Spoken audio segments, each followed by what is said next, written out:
and golden touch. Midas was a king of great fortune who ruled the country of Phrygia in Asia Minor.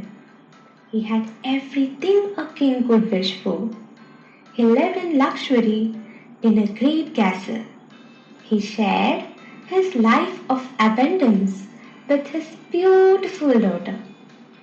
Even though he was very rich, Midas thought that his greatest happiness was provided by gold. His avarice was such that he used to spend his days counting his golden coins. Occasionally, he used to cover his body with gold objects, as if he wanted to bathe in them. Money was his obsession. One day, Dionysus, the god of wine and revelry, passed through the kingdom of Midas. One of his companions, a satyr named Silenus, got delayed along the way. Silenus got tired and decided to take a nap in the famous rose gardens surrounding the palace of King Midas. There, he was found by the king, who recognized him instantly and invited him to spend a few days at his palace. After that, Midas took him to Dionysus, the god of celebration, very grateful to Midas for his kindness, promised Midas to satisfy any wish of him. Midas thought for a while, and then he said, I hope everything that I touch becomes gold. Dionysus warned the king to think well about his wish, but Midas was positive. Dionysus could do nothing else and promised the king that from that following day, everything he touched would turn into gold. The next day, Midas woke up eager to see if his wish would come true. He extended his arm, touching a small table that immediately turned into gold. Midas jumped with happiness.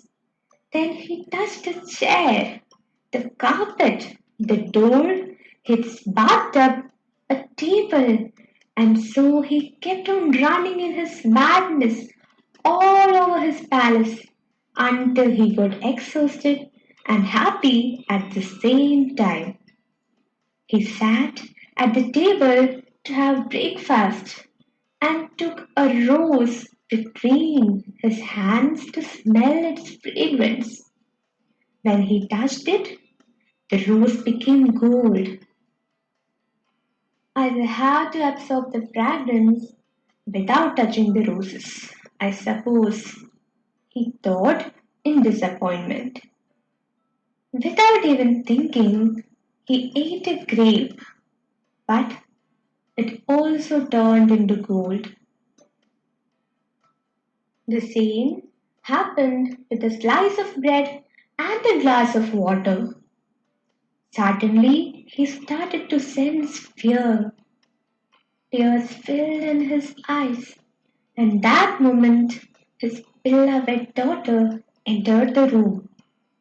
When Midas hugged her, she turned into a golden statue. Despaired and fearful, he raised his arms and prayed to Dionysus to take the scourge from him. The god heard Midas and felt sorry for him. He told Midas to go to river Pactolus and wash his hands. Midas did so. He ran to the river and was astonished to see gold flowing from his hands. The ancient Greeks said they had found gold on the banks of the river Pactolus. When he returned home, everything Midas had touched had become normal again. Midas hugged his daughter in full happiness and decided to share his great fortune with his people. From now on, Midas became a better person, generous and grateful for all goods of his life. His people led a prosperous life, and when he died, they all mourned for their beloved king.